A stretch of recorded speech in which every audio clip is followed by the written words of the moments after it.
সবাই কেমন আছেন? আমি আলহামদুলিল্লাহ ভালো আছি। আমি আজকে কথা বলবো আমার মা বাবাকে নিয়ে। মা বাবাকে নিয়ে যতই কথা বলি, কথা বলা শেষ হবে না।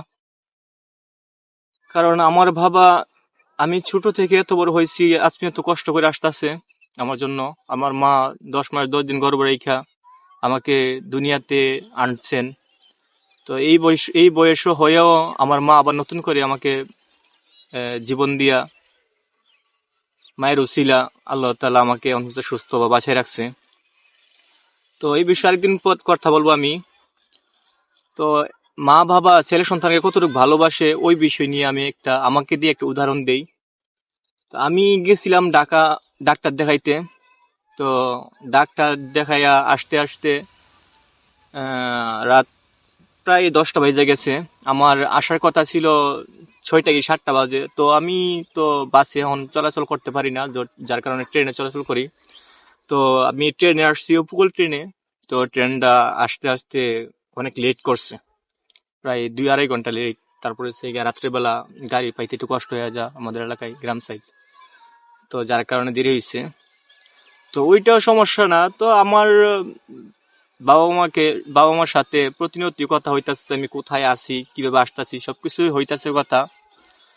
যখন আমি কাছাকাছি আইসা পৌঁছাইছি, তখন ওই জায়গা থেকেও গাড়ি পাইতে আমাদের এলাকার সমস্যা। তো যার কারণে আমার ওই জায়গায় মধ্যে অনেকক্ষণ সিনজিতে বসে থাকতে হয়, বা লোক না হইলে বা লোক হইলে সাথে সাথে ছাইরা দে। তখন আমি 9টার দিকে, যেখান থেকে সিনজি রোডে 9টার দিকে আমি আইসা পৌঁছাইছি। তো আমার এখানে সিনজি হাঁটতে হাঁটতে প্রায় 10টা বেজে গেছে। তো আমি যে বলছি 9টা বাজে যে আমি আসতেছি আমাদের ওখান থেকে, যেখান থেকে আমি সিনজি উঠি, আমার মা বাবা রাত 9টা বাজে শীতের মধ্যে ওই রাস্তার মধ্যে গিয়া, প্রায় আমাদের বাড়িখান থেকে সিনজি নামি প্রায় হাইটটা প্রায় 10 মিনিটের রাস্তা। তো ওই জায়গার মধ্যে আমার মা বাবা গিয়া দাঁড়া রইছে। তো আমি আসতে আসতে তো 10টা বাজে গেছে, সিনজিতে নাইমা দেখি যে আমার মা বাবা দাঁড়া রয়েছে। তো আমি বললাম যে এখানে কিসের জন্য আসছে এখন?